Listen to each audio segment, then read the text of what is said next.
വളരെ വേഗത്തിൽ ഇംപ്ലിമെന്റ് ചെയ്താൽ അടുത്തു വരുന്ന വേനൽക്കാലത്തെങ്കിലും ഈ വർക്കല ആറ്റിങ്ങൽ നിയോജക മണ്ഡലത്തിലെ ഇത്രയും പഞ്ചായത്തുകളിൽ സംഭവിച്ചുകൊണ്ടിരിക്കുന്ന കുടിവെള്ള ക്ഷാമം ഏകദേശം പൂർണ്ണമായും പരിഹരിക്കുവാൻ കഴിയും.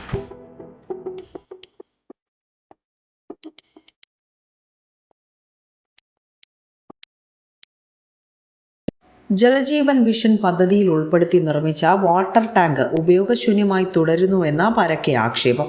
2023-24 കാലയളവിൽ പദ്ധതിയിൽ ഉൾപ്പെടുത്തി നിർമ്മിച്ച വാട്ടർ ടാങ്ക് പ്രവർത്തന സജ്ജമായെങ്കിൽ മേഖലയിലെ ജലവിതരണത്തിൽ നേരിടുന്ന ബുദ്ധിമുട്ടിന് പരിഹാരമാകുമായിരുന്നു എന്നിരിക്കെയാണ് പദ്ധതി പൂർത്തീകരിക്കാതെ പാതി വഴിയിൽ ഉപേക്ഷിക്കപ്പെട്ട നിലയിൽ തുടരുന്നത്. പദ്ധതിയുടെ നിർമ്മാണ പ്രവർത്തനങ്ങൾ വേണ്ടവിധം നടത്തിക്കുകയോ ഈ പദ്ധതിയിലേക്കുള്ള വാട്ടർ കണക്ഷൻ എത്തിക്കുന്നതിനുള്ള നടപടികൾ കൈക്കൊള്ളുന്നതിനും അധികാരികൾ അവഗണന കാട്ടുന്നുവെന്നും പരക്കെ പരാതി ഉയരുന്നുണ്ട്. അപ്പോൾ ഈ പദ്ധതിയുടെ പൈപ്പ് ലൈൻ ഇടുന്നത് ഏതാണ്ട് 80%, അതായത് കീഴാറ്റിങ്ങൽ വില്ലേജിൻ്റെ കൊല്ലമ്പുഴയാറിൻ്റെ സമീപത്തു നിന്നാണ് പൈപ്പ് ലൈൻ ആരംഭിച്ചാണ് ഇവിടം വരെ എത്തിയിരിക്കുന്നത്. അപ്പോൾ അതിൻ്റെ ഒരു 80% പൈപ്പ് ലൈൻ്റെ പണികൾ പൂർത്തീകരിച്ചിരിക്കുന്നു.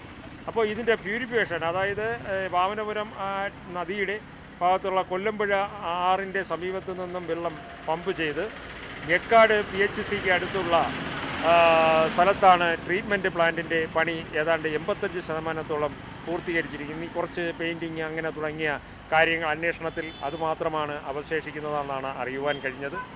അപ്പോൾ അവിടെ നിന്ന് പ്യൂരിഫൈ ചെയ്ത് ഈ നിയോജക മണ്ഡലങ്ങളിൽ 5 സ്ഥലങ്ങളിൽ, അതിലൊന്നാണ് പുത്തൻചന്ത, 5 സ്ഥലങ്ങളിലാണ് ഈ വാട്ടർ ടാങ്കുകൾ നിർമ്മിച്ചിരിക്കുന്നത്. അതിൽ മാവിൻമൂടിന് സമീപത്ത് നിർമ്മിക്കേണ്ട വാട്ടർ ടാങ്കിയുടെ പണി മുടങ്ങി നിൽക്കുകയാണ്. അപ്പോൾ ഇത് വളരെ വേഗത്തിൽ ഇംപ്ലിമെൻ്റ് ചെയ്താൽ അടുത്തു വരുന്ന വേനൽക്കാലത്തെങ്കിലും ഈ വർക്കല ആറ്റിങ്ങൽ നിയോജക മണ്ഡലത്തിലെ ഇത്രയും പഞ്ചായത്തുകളിൽ സംഭവിച്ചുകൊണ്ടിരിക്കുന്ന കുടിവെള്ള ക്ഷാമം ഏകദേശം പൂർണ്ണമായും പരിഹരിക്കുവാൻ കഴിയും. അപ്പോൾ ഈ പദ്ധതി 80-90% പൂർത്തീകരിച്ചിട്ടും അത് കാര്യക്ഷമമാക്കുവാൻ കഴിയാതെ പോകുന്നത് കീഴാറ്റിങ്ങൽ വില്ലേജിൽ കൊല്ലമ്പുഴ ആറിന് സമീപത്ത് പമ്പിംഗ് സെൻറ്റർ സ്ഥാപിക്കുന്നതിന് വേണ്ടി 10 സെൻറ്റ് പുരയിടം ഗവൺമെൻറ്റിന് തന്നെ ഉണ്ടായിരുന്നു. അതിലാണ് ഇത് സ്ഥാപിക്കുവാൻ പോകുന്നത്.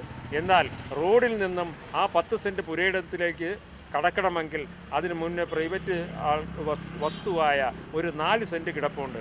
അത് വിലയ്ക്ക് വാങ്ങിയാൽ മാത്രമേ ആ പമ്പ് സെറ്റിൻ്റെ പണികൾ പൂർത്തീകരിക്കുവാനോ ഈ പമ്പുകൾ സ്ഥാപിക്കുവാനോ കഴിയുന്ന ഒരവസ്ഥയാണ്. എന്നാൽ അതിനുവേണ്ടി ഇപ്പോൾ ലക്ഷക്കണക്കിന് രൂപകളാണ് ഈ പൈപ്പ് ലൈൻ വിന്യസിക്കുന്നതിനും ഈ വാട്ടർ ടാങ്കുകൾ പണിത് ഉയർത്തുന്നതിനും ജനങ്ങൾക്ക് വെള്ളം കൊടുക്കുന്നതിന് വേണ്ടി പ്യൂരിഫൈ ചെയ്യുന്നതിനുള്ള പ്ലാന്റ് നിർമ്മിക്കുന്നതിനും മറ്റുമായി ലക്ഷക്കണക്കിന് രൂപകളാണ് ചിലവാക്കിയിരിക്കുന്നത്. എന്നാൽ ഈ 4 സെൻറ്റ് ഭൂമിയുടെ തടസ്സത്തിൽ മാത്രമാണ് ഈ പദ്ധതി ഇംപ്ലിമെൻ്റ് ചെയ്യാൻ പറ്റാതെ പോകുന്നത്.